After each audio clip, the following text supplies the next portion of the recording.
Hi, I'm Tina Desiree Berg, and I'm standing in front of Echo Park Lake, which is in the middle of the Echo Park neighborhood, which is just a little bit east of downtown Los Angeles.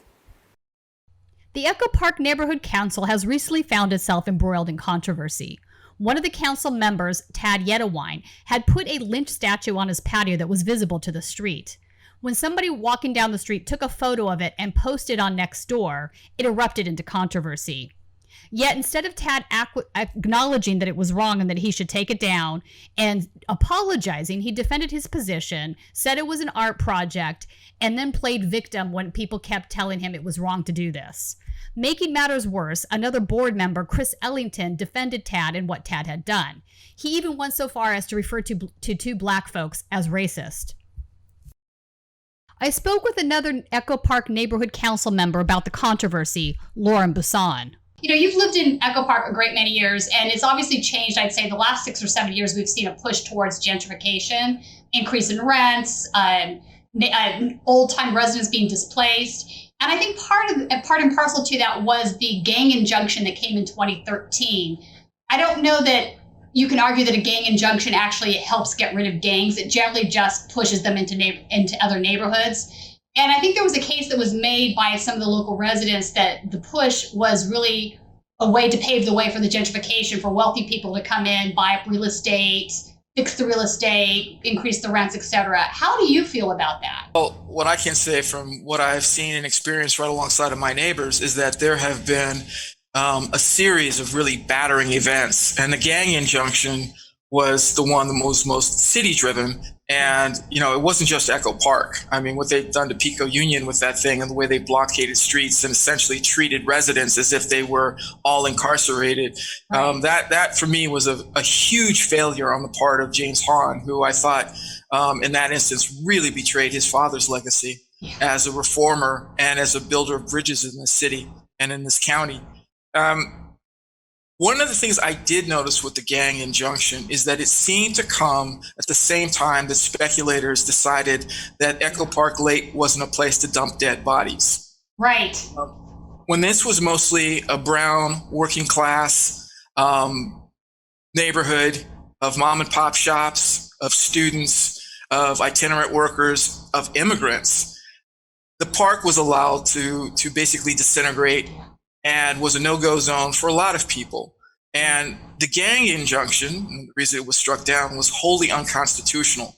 But what it did was that it gave the LAPD a license to harass. And they didn't just harass the known gang members whom they knew by name. They harassed openly anybody who, in their mind, appeared to be one, and really created this atmosphere of distrust when it should have been one of safety, because my neighbors and I deserved to be able to walk in that park at night safely, and that wasn't the case. Right.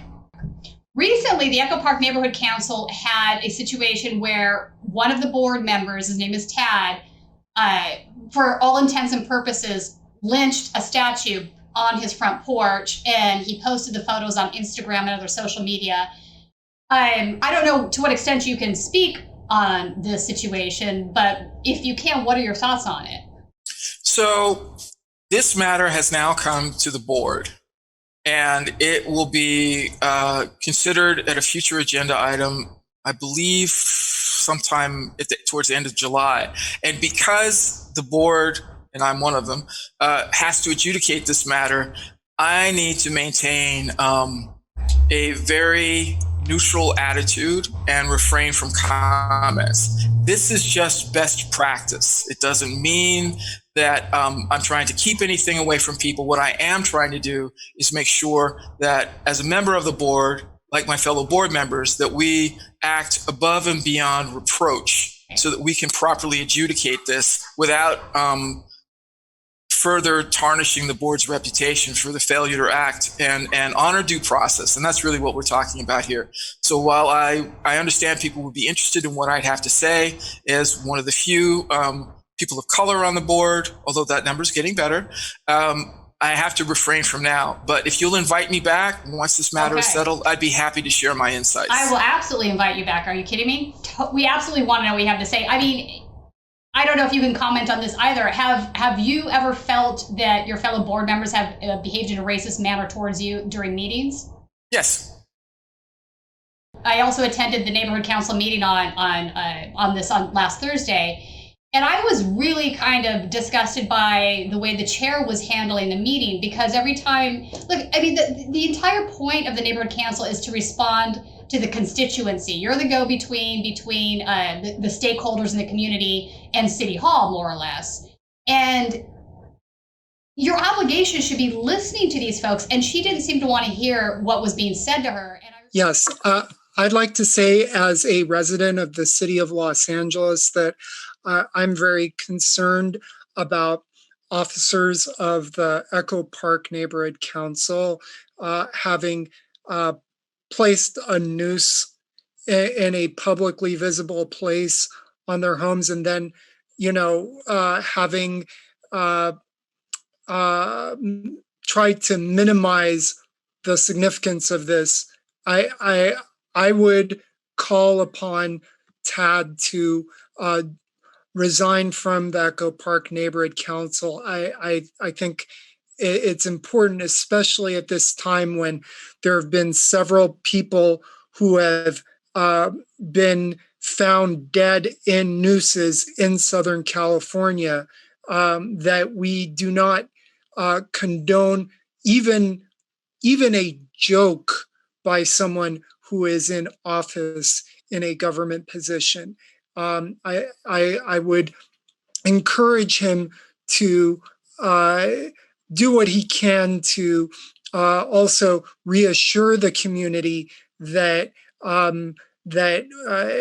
he won't take this lightly or make a joke of it going forward. But for right now, I think it's important that the neighborhood council not only censure him, but ask him to resign. Thank you. Very briefly, Annie, if you want to speak again, Annie Wyrick, we're trying to keep it. Can you hear me? Yes. I just think it's disgusting that he would even get a chance to correct racism and like performing racist rhetoric like this. It's just like doing blackface. It's just like putting someone it's just like putting his knee on someone's neck. It's disgusting.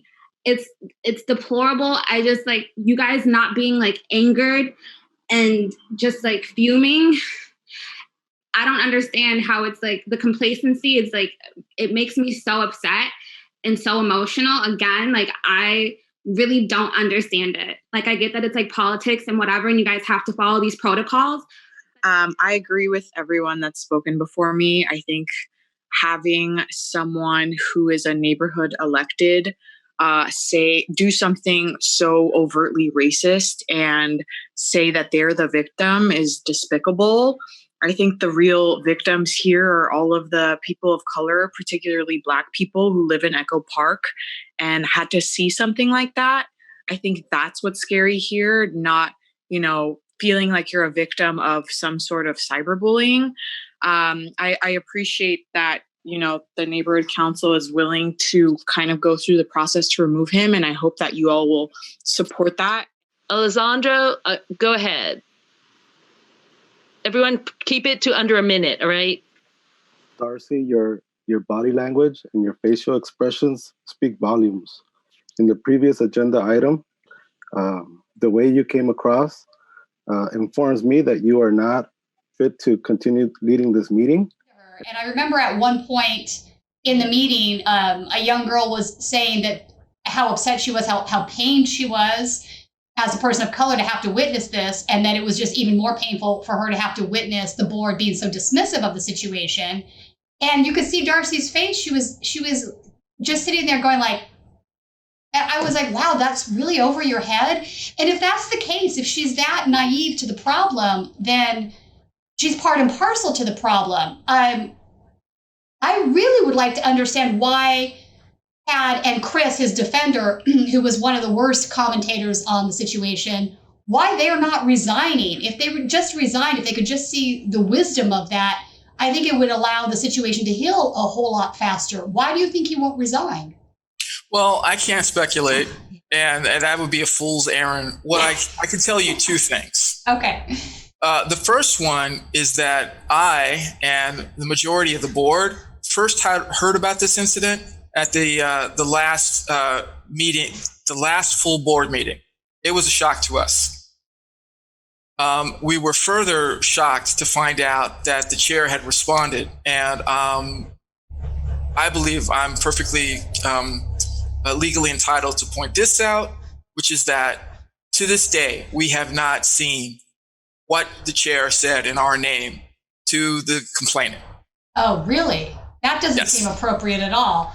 Well, Wow. No, please. Sorry. so that if you can imagine, we were as shocked as many of the other people in the audience because we had no clue that this was out there. Furthermore, it's my understanding that a lot of this exchange took place on Nextdoor, and I'm not on that platform. Okay. So I was just mystified that now the board has been made aware of things by stakeholders. I personally would handle it differently. But this is who is the chair of the board, elected by a majority of the board, and we will just have to see how this is adjudicated over the next 30 to 60 days. Right. I also spoke with Chloe Sprague, who is on the board of Our Revolution Los Angeles, about the incident. She had this to say. But yeah, the situation in Echo Park is really unfortunate. I think action needs to be taken. I'm not exactly sure what action, but I mean, that can never be tolerated. There's no excuse for it, and there's no excuse for him continuing to defend his behavior. There's no defense for it. So they definitely need to take action on him. And then also there was a member of the council that also was supporting him and saying some racist comments about the people that were calling him out. So those two, Chris, they need to be dealt with, and there needs to be action taken. And if they need to be removed, then they need to be removed. It's it's up to Echo Park and it's up to what the people want. But just like Silver Lake Pass, I mean, this racism cannot be tolerated in any of our neighborhoods here in Los Angeles. It just needs to be a full stop every time. Hope you enjoyed that last video. Hop on over to statuscoup.com where you can sign up for our email list and become a member for as low as $5 to $10 a month. Membership is how we grow. That's statuscoup.com/join. And remember, join our email list so we can grow the revolution with you.